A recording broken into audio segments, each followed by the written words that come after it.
네, 티민아웃 5회차 진행을 맡은 빌리입니다. 서비스 기획자 노노입니다. 네, 편집자 19입니다. 네, 안녕하세요. 오늘은 또 게스트 한 분을 모시게 되었는데요. 저희가 저번에 그 AI에 대해서 잠시 이제 챗GPT랑 연관지어서 좀 얘기를 나눠봤었는데, 그때 나왔던 얘기가 이제 교육 서비스가 많이 AI를 통해서 바뀔 것이다 라고 약간 예언 아닌 예언을 하셨는데, 네.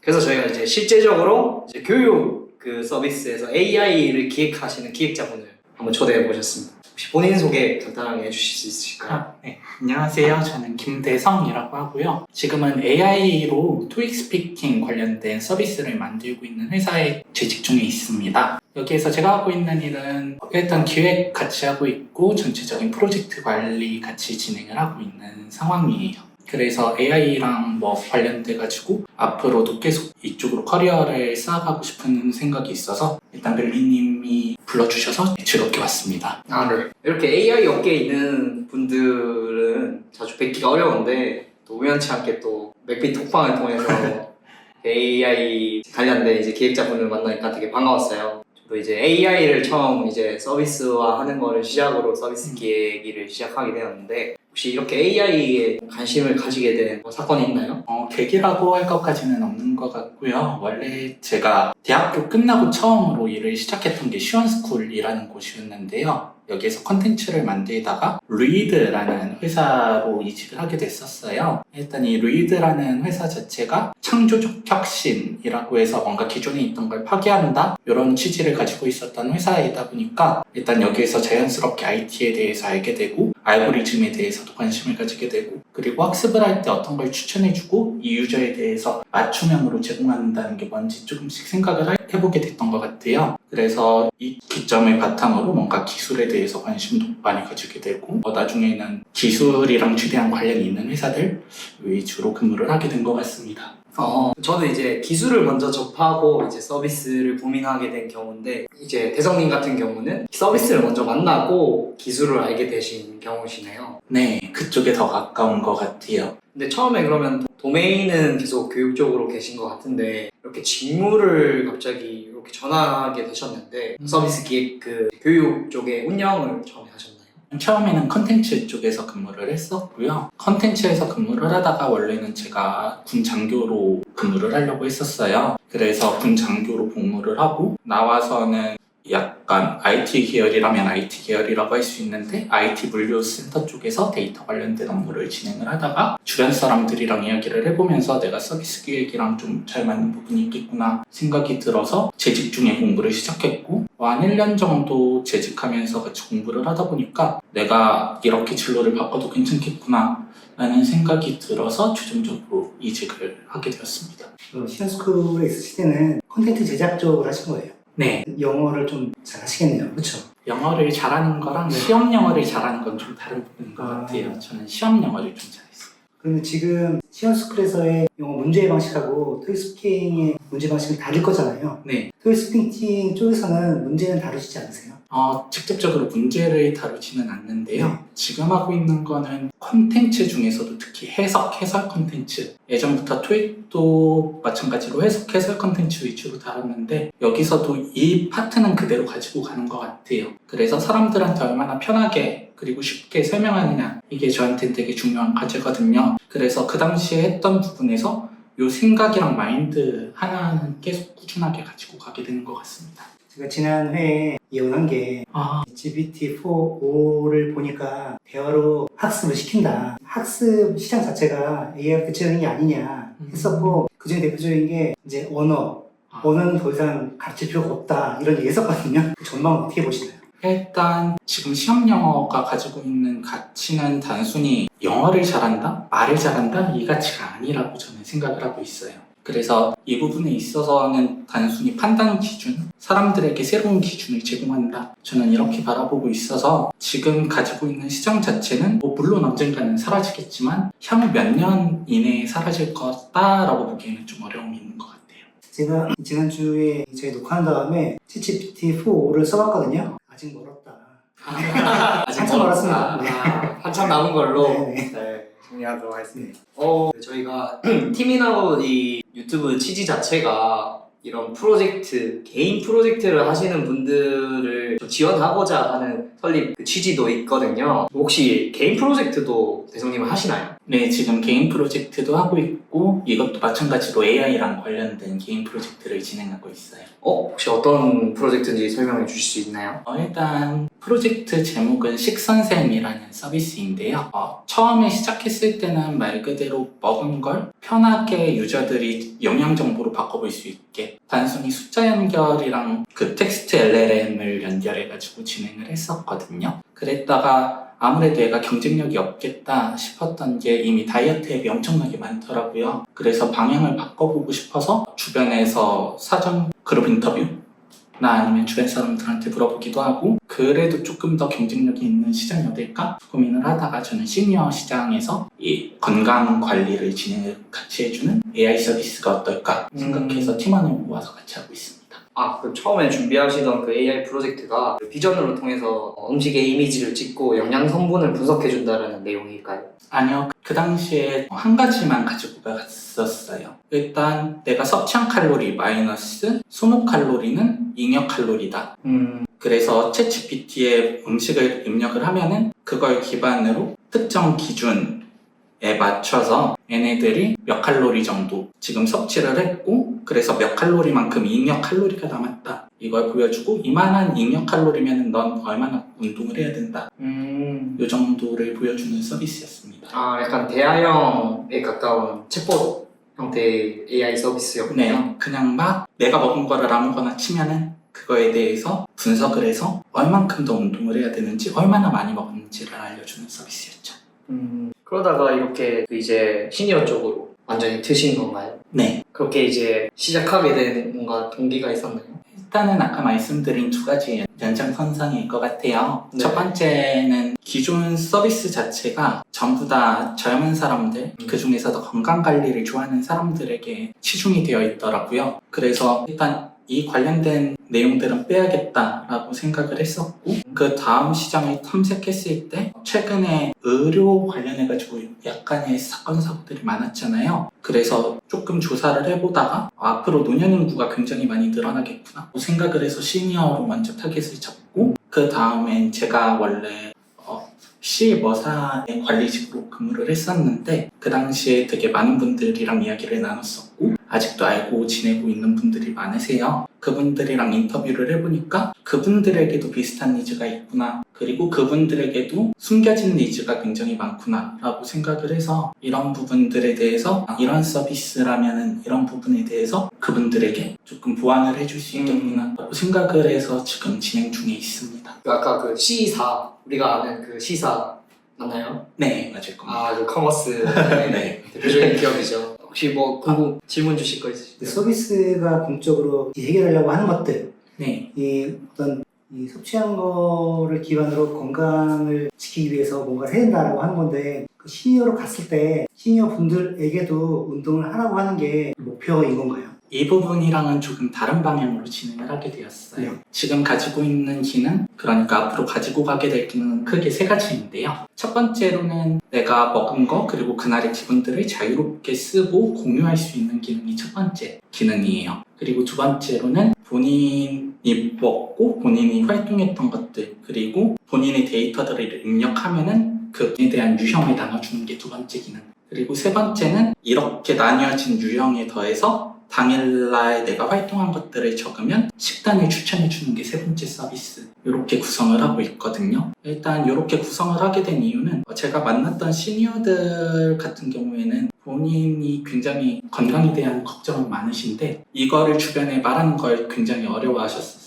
특히 만약에 이걸 말하게 되면은 잘릴 수 있다 아니면 병원에 가면은 과잉 진료를 받을 수 있다. 그렇다 보니까 본인 건강에 대해서 그렇게 신경을 쓰는 듯 하면서 신경을 못 쓰는 분들이 굉장히 많으셨거든요. 저는 이분들한테 이렇게 뭔가를 공유하고 이야기하고 싶고 그리고 건강관리를 하고 싶다 라는 니즈를 그래도 설문이나 아니면 직접 만나서 이야기를 해보면서 확인을 했고 이 부분에 대해서 기능을 만들어가면서 다시 한 번 더 검증을 해보려고 하고 있습니다. 그러면 공적으로는 이 시니어분들이 자기 건강, 그러니까 뭘 먹었다, 뭘 했다 이런 데이터들이 저희는 의료 진료의 보조적인 자료로 활용될 수 있는 방향인 거죠.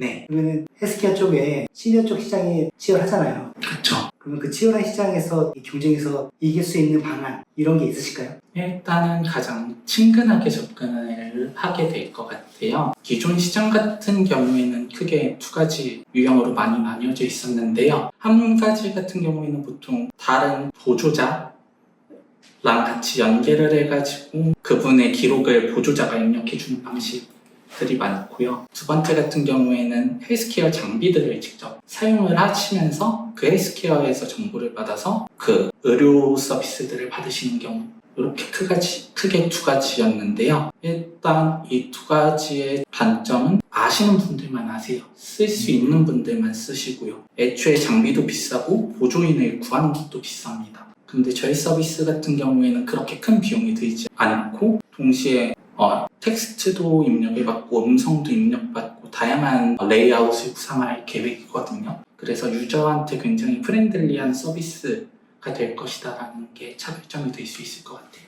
그럼 시니어층이 몇 세부터 몇 세를 시니어로 보고 계신 거예요? 지금은 40대부터 60세 사이입니다. 저는 대상입니다. 그러면 되게 좀 액티브한 시니어들을 타겟팅하게 되셨는데 그분들이 아무래도 건강에 대해서 되는 시기가 유다른 시기가 있나요? 일반적으로 50세 이후 더 건강에 신경을 많이 쓰시는 경향이 있으시더라고요. 대부분 아니면 자녀들이 결혼을 할 시즌이라든지 약간 어느 정도 50대 초중반부터는 몸에 신호가 오면 그게 그대로 받아지는 경향이 있고 그렇다고 이분들이 아직 회사에 다니고 계신 분들이 많으시다 보니까 제대로 본인 케어를 할 수도 없는 상황도 많고 약간 이런 부분들이 있었던 것 같아요. 저도 되게 그런 부분에 공감이 많이 되는 게 아무래도 저희 팀장님 같은 경우도 이제 그런 나이대인데 자기 본인이 이제 건강을 얘기하시지 어디가 불편하다 이런 얘기들은 잘 안 하시더라고요. 아무래도 그런 문제를 잘 찾으셔서 좋은 솔루션을 구상한 것 같은 판단이 되는데 노우님이 평가하시기에 어떠신가요? 제가 서비스를 뭐 감히 어떻게 평가하겠습니까?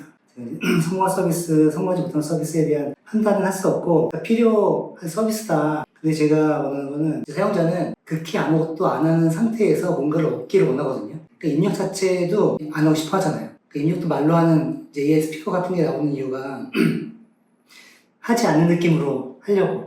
시니어층 같은 경우에는 더 활발하게 하지 않거든요. 시니어의 특징으로 하는 게 시니어 쪽 서비스를 이제 젊은 분들이 하는 경우에는 아셔야 되는 게 시니어에게 건강이 중요한 이유는 건강이 중요한 이 시점이 와요. 그러니까 20대, 30대 이후에는 더 이상 건강이 좋아지지 않고 점점 하락세가 되잖아요. 그 상태에서 40대가 되면 건강 이상 신호가 다 오거든요. 그러니까 친구들을 만나면 이제 너 어디가 아파? 그럼 다 아픈 거예요. 그게 특별히 뭔가 잘못해서가 아니고 그 나이대가 아픈 나이인 거예요. 그래서 나 눈이 침침해. 그러면 난 좋은데?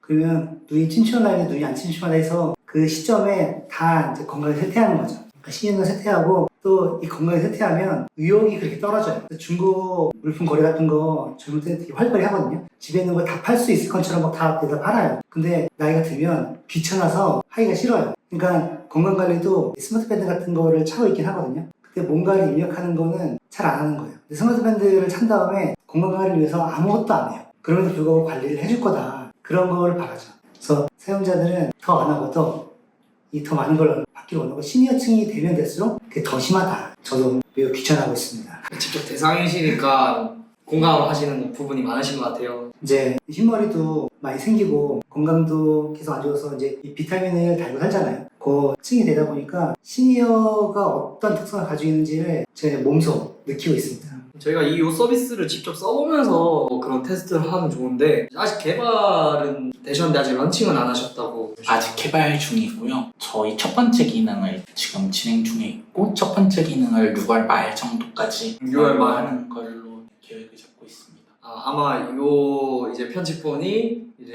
업로드 될 시기에는 그러면 사용자들이 쓸 수 있는 시기겠네요. 네, 간단하게 테스트 베타 버전 수준으로 주변 사람들한테 한번 테스트를 돌려볼 계획이. 그럼 베타 테스트는 링크를 주시면 저희 유튜브 또 댓글란에 같이 올려두도록 하겠습니다. 네, 감사합니다. 그러면 저희 아이템에 대해서는 충분히 들은 것 같고 우리가 사이드 프로젝트를 이렇게 이제 기획자님 혼자서는 다 하기 어렵잖아요. 어떻게 팀을 구성하고 지금 현재 팀 구성이 어떻게 되는지 잠깐 소개를 해주실 수 있을까요? 저는 포텐데이라는 사이드 프로젝트 모집글을 통해서 구인을 하게 됐고요. 일단 구인하게 됐을 때가 저희가 AI 서비스를 하고 싶어하는 사람들을 모집을 해서 지금은 총 5명, 디자이너 1명, 기획자 1명, 프론트엔드, 백엔드 그리고 데브옵스 하시는 분이 AI까지 같이 이렇게 하면서 진행을 하고 있습니다. 5명 아주 좋은 구성이 되겠네요. 혹시 그런 팀 구성을 할 때 뭐 어려운 점이나 의사소통에 어려운 점은 없으셨나요? 어려운 부분은 많죠. 네. 아무래도 이게 사이드 프로젝트다 보니까 그런 부분이 있으신가요? 첫 번째로 걸렸던 건 저는 그냥 장기간 같이 사이드 프로젝트 하면서 성장할 사람들을 찾고 있었고요. 이거랑 취지가 맞는 분들인가가 중요했던 것 같아요. 근데 이 부분을 파악하기가 좀 어려웠던 부분이 이 프로젝트 자체가 단기 프로젝트였거든요. 10일 만에 MVP 뽑고 끝낸다. 약간 이런 프로젝트 안에서 조금 더 오랫동안 같이 할 사람들을 찾다 보니까 이 부분에서 조금 많이 어려움을 겪었던 것 같습니다. 그러면 팀 이탈도 있고 그러지 않았을까요? 중간에 한 번 디자이너가 있었고 그 다음에 지금 한 6개월째 같이 하고 되게 있어요. 끈끈한 사이이신 것 같아요. 이렇게 6개월. 지금 1년 사이드 프로젝트 하고 계시죠? 끝이 없죠. 네, 저희도 많이 배워야겠습니다. 저는 아직 3개월 차라서 네, 많이 배워야 될 것 같고 그러면 저희 마무리하는 멘트로 갈까요? 아니면 더 추가 질문을 해주실 게 있으실까요? 지금 사이드 프로젝트 하면서 진행해 드리면은 팀원들의 이탈이나 아니면 한 번 모여야 되는데 잘 모이지 못한다 이런 부분들이 있잖아요. 인원이 늘어나면 늘수록 그 소통이 안 되는 부분이 큰데 지금 5명이면은 회사처럼 강제적으로 모이는 게 없으면 잘 뭉쳐지지 않는 걸로 알고 있거든요. 그러니까 어떠세요? 잘 뭉쳐져요? 저희는 매주 한 번씩 만나고 있어요. 오프라인에서 한 번 만나고 보통 온라인에서 한두 번 따로 더 만나고 전부 다 현업자다 보니까 프로젝트 속도 자체가 빨라지지는 않고 있는데 그래도 꾸준히 만나고 근황 토크하고 그리고 전부 다 성장하려는 욕망이 있다 보니까 그래도 꾸준하게 지속되는 것 같습니다. 결혼하려는 욕망이나 이런 건 없으시고 성장에 대한 욕망만 있으신 거예요, 다들? 그런 것 같아요. 왜 안 나가지? 일부러 솔로이신 분들만 뽑으신 건 아니죠? 거의 솔로기는 아니구나. 딱 반반입니다. 반반이지. 그럼 앞으로의 어떤 기획자로 성장하고 싶으신가요? 저는 2가지를 목표로 하고 있는데요. 첫 번째로는 AI 분야에 대한 전문성을 가지고 싶고 두 번째로는 경영 분야에 대한 전문성을 가지고 싶어요. 그래서 경영지도사 자격증 공부를 조금씩 하고 있고요. 그리고 AI 관련해서는 사이드 프로젝트나 뭐 지금 현업에서도 AI 관련해가지고 계속 공부를 하고 있어서 아마 이대로만 계속 성장하면 제가 원하는 기획자가 되지 않을까 생각하고 있습니다. 되게 이제 직무도 전환하셨고 늦지 않은 나이이죠? 요즘 기획자 되는 평균이 30대라고 하는데 그쯤에 시작하신 것 같아서 아주 좋은 커리어로 또 성장을 갈구하시는 팀원들과 함께 좋은 프로젝트 결과들이 앞으로 펼쳐지길 또 기원하겠습니다.